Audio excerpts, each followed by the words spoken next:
రాష్ట్ర వ్యాప్తంగా గత 2 సంవత్సరాలుగా పెండింగ్లో ఉన్నటువంటి బెస్ట్ అవైలబుల్ స్కూల్ ఫీజు బకాయిలను విడుదల చేయాలని ప్రభుత్వాన్ని తెలంగాణ స్టూడెంట్స్ వాయిస్ తరఫున మేము డిమాండ్ చేస్తున్నాం.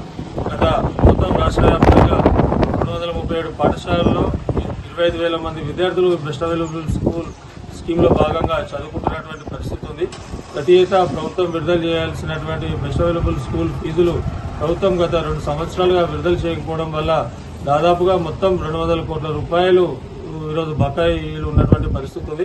ఈ 2025-26 సంవత్సరం కూడా ఈరోజు ప్రారంభమై ఈ దాదాపు 3 నెలలు గడుస్తున్నటువంటి పరిస్థితి ఉంది.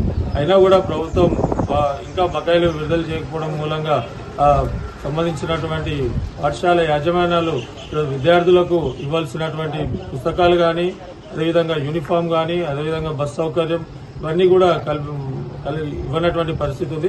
ఏదైతే ఉద్దేశంతో ప్రభుత్వం ఈ స్కీమ్ ఏర్పాటు చేసిందో ఎస్సీ ఎస్టీ విద్యార్థులకు 3వ తరగతి నుండి 10వ తరగతి వరకు కార్పొరేట్ విద్యను అందించాలన్న ఉద్దేశంతో ప్రభుత్వం ఏర్పాటు చేసిందో ఆ ఉద్దేశం యొక్క లక్ష్యం కూడా ఈరోజు నెరవేరిపోతున్నటువంటి పరిస్థితి ఉంది. చాలామంది కూడా ఈరోజు ప్రైవేట్ యాజమాన్యాలు ఈ స్కీమ్ను నడపడానికి వెనుకడుగు వేస్తున్నటువంటి పరిస్థితి కూడా ఉంది. కాబట్టి ప్రభుత్వం ఏదైతే స్కీమ్ యొక్క ఉద్దేశం ఉందో ఆ ఉద్దేశాన్ని అమలు చేయడానికి వెంటనే దీనికి సంబంధించినటువంటి బకాయిలను విడుదల చేసి విద్యార్థుల యొక్క భవిష్యత్తుకు తోడ్పడాలని చెప్పి, లేదంటే ఈ సమస్య మీద పెద్ద ఎత్తున ఆందోళన చేస్తామని చెప్పి కూడా ఈ సందర్భంగా మేము ప్రభుత్వానికి తెలియజేస్తున్నాం.